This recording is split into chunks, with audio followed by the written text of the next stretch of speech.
Assalamualaikum warahmatullahi wabarakatuh. Alhamdulillah wassalatu wassalamu ala Rasulillah wa ala alihi wa sahbihi wa mawalah. La haula wala quwata illa billah amma ba'd. Selamat datang kepada anak-anakku sekalian kelas 9 di pembelajaran online, pelajaran di rumah. Hari ini kita akan belajar tentang PAI, Pendidikan Agama Islam, kelas 9 SMP Pancasila Krian. Materi yang akan kita laksanakan, kita pelajari pada hari ini adalah orang yang berhak menerima zakat. Itu salah ketik ya, kurang e-nya. Atau kakak nerima. Yes. Tidak apa ya, orang yang berhak menerima zakat.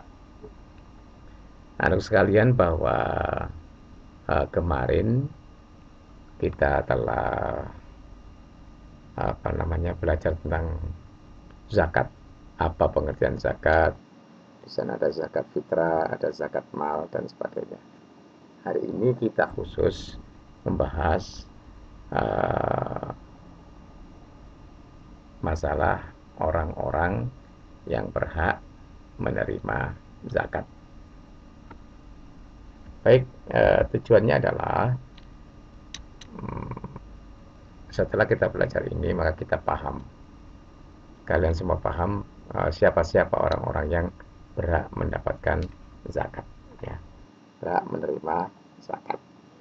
Itu kan Pak, nanti supaya di masyarakat nanti kamu bisa langsung bisa melihat bagaimana, apakah sesuai dengan syariat atau belum pelaksanaan zakat di tempat kalian semuanya. Oke. Golongan yang berhak menerima zakat ada 8. Golongan yang berhak menerima zakat ada 8. Yang pertama adalah fakir.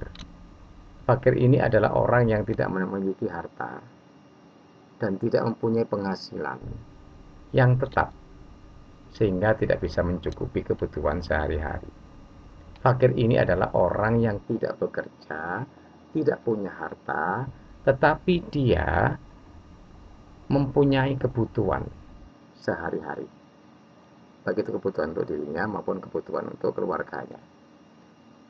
Jadi tidak bekerja, tidak punya harta, tapi setiap hari dia harus mengeluarkan uang dalam rangka memenuhi kebutuhan keluarganya.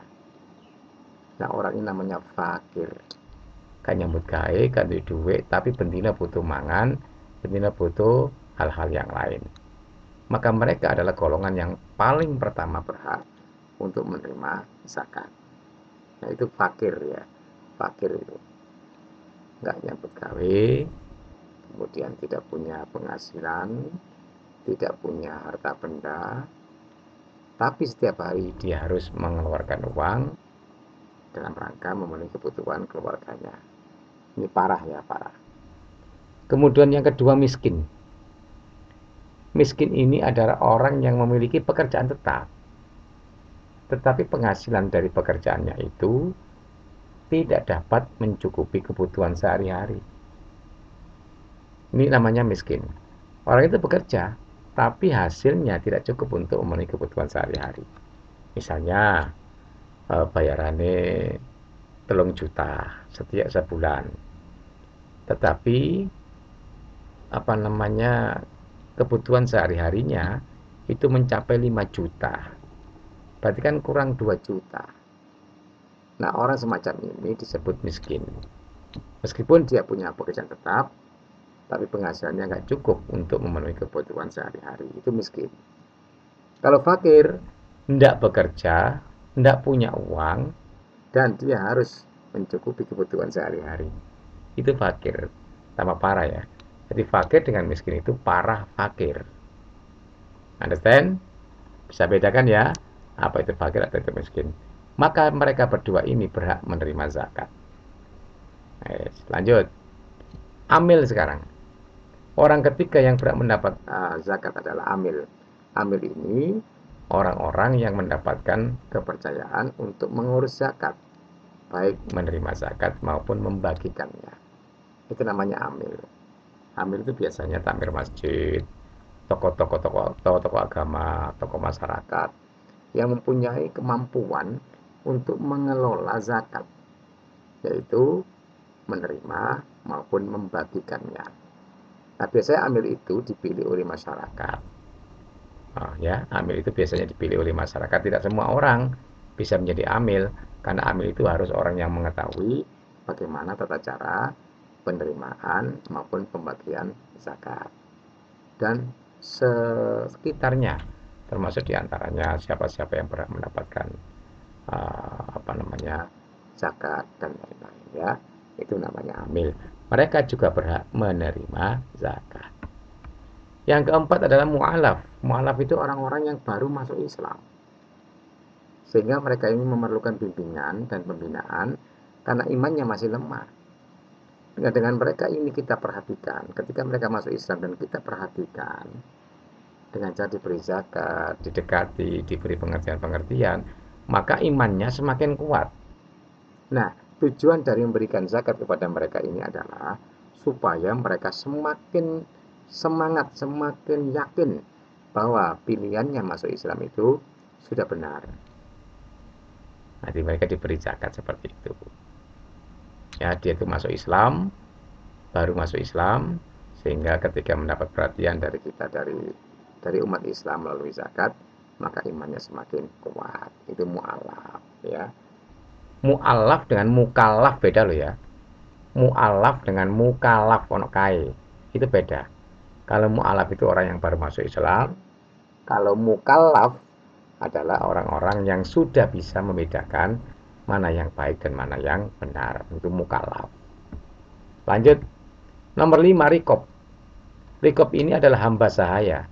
Hamba sahaya itu bahasa kasarnya budak, ya, budak yang dijanjikan oleh tuannya untuk dimerdekakan dengan menebus dirinya dengan uang atau dengan harta tertentu.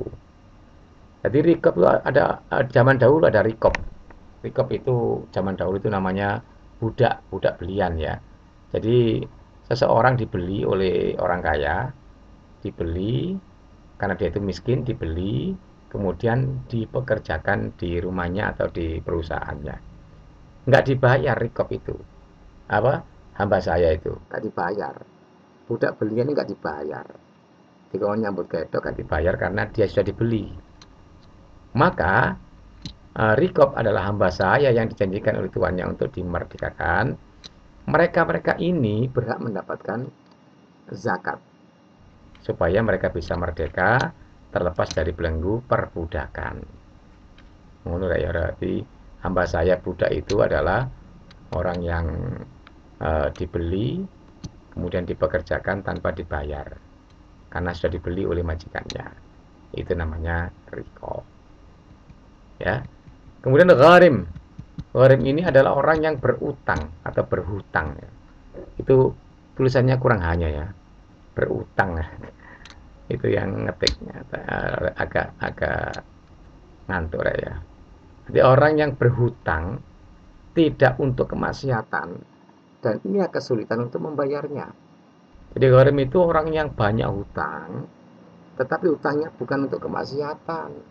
Hutangnya adalah untuk keperluan keluarga, hutangnya untuk kebaikan, dan ia kesulitan untuk membayarnya, gak mampu membayarnya. Maka mereka ini berhak mendapatkan zakat, ya, itu gharim. Kemudian yang ketujuh adalah sabilillah. Sabilillah ini adalah semua usaha untuk menegakkan dan menyebarluaskan agama Islam, seperti pengembangan pendidikan, kesehatan, dakwah, panti asuhan, dan lain-lain. Termasuk ustadz-ustadzah, guru-guru ngaji, takmir masjid, seseorang yang berjuang untuk kepentingan kemaslahatan umat, ya. Orang-orang semacam ini yang berjuang untuk menegakkan Islam, untuk menyebarkan Islam, untuk untuk mengembangkan Islam, baik di bidang pendidikan, kesehatan, dakwah, atau panti asuhan dan lain-lain. Mereka ini berhak mendapat zakat, ya, berhak mendapat zakat, termasuk guru-guru ngaji di kampung-kampung ataupun di kota-kota ini berhak mendapatkan zakat. Ya, termasuk itu.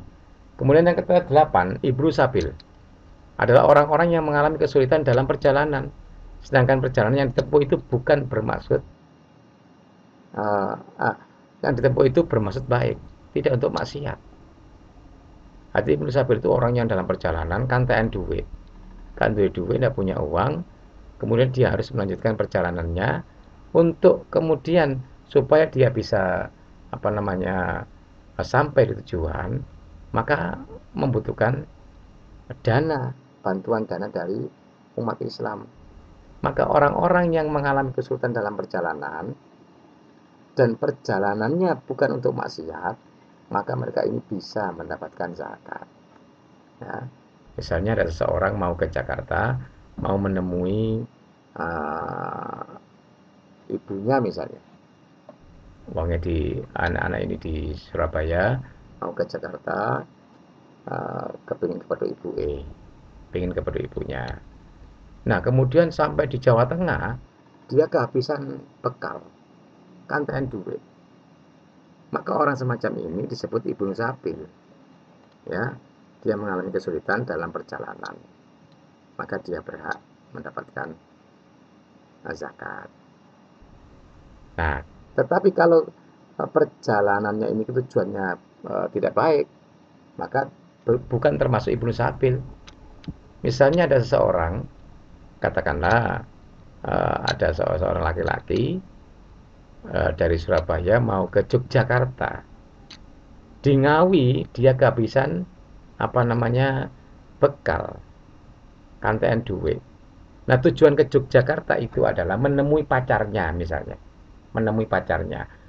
Nah, karena perjalanan ini tujuannya menemui atau apel ke pacarnya, maka dia bukan ibnu sabil, tidak perlu diberi zakat ya. Nah, tujuannya bukan untuk tujuan yang uh, baik, tujuannya adalah untuk maksiat. Nah, seperti itu ya sekali ya. Sudahlah, sudah 8 golongan yang berhak menerima zakat. Mudah-mudahan ini bisa kalian terima dengan baik ya. Bisa membedakan, oh seperti ini orang-orang yang berhak menerima zakat. Understand ya? Nah, lanjut. Nah, tolong diperhatikan di masa pandemi COVID ini, tolong dipahami bahwa kalian itu tidak sedang libur. Kalian tidak sedang libur, tetapi kalian itu belajar di rumah BDR. Jadi jangan dianggap enak rek, prai rek. Terus kata orang sekolahan prai enggak, tapi kalian tetap belajar. Ada jadwal belajarnya, ada media pembelajarannya, ada tugasnya. Maka kalian tetap harus memahami bahwa kalian tidak sedang libur kecuali hari Minggu. Ya, tetap belajar di rumah, tetap semangat belajarnya, tetap beribadah dan berdoa kepada Allah agar virus corona ini segera tersingkir dari wilayah kita, dari seluruh dunia ini termasuk. Dan oleh karenanya tetap pakai masker ketika keluar rumah, jaga jarak, cuci tangan dengan sabun setelah memegang sesuatu yang diduga ada virusnya, uh, dan jaga imun daya tubuh kalian dengan baik ya, dengan cara uh, tertib atau teratur dalam istirahat, makan, dan teratur dalam berolahraga ya. Saya kira demikian anak sekalian, pelajaran hari ini sudah usai. Sampai jumpa lagi di pelajaran-pelajaran berikutnya. Mudah-mudahan Allah Subhanahu Wa Taala apa namanya memberikan keselamatan kepada kita semuanya. Amin ya rabbal alamin.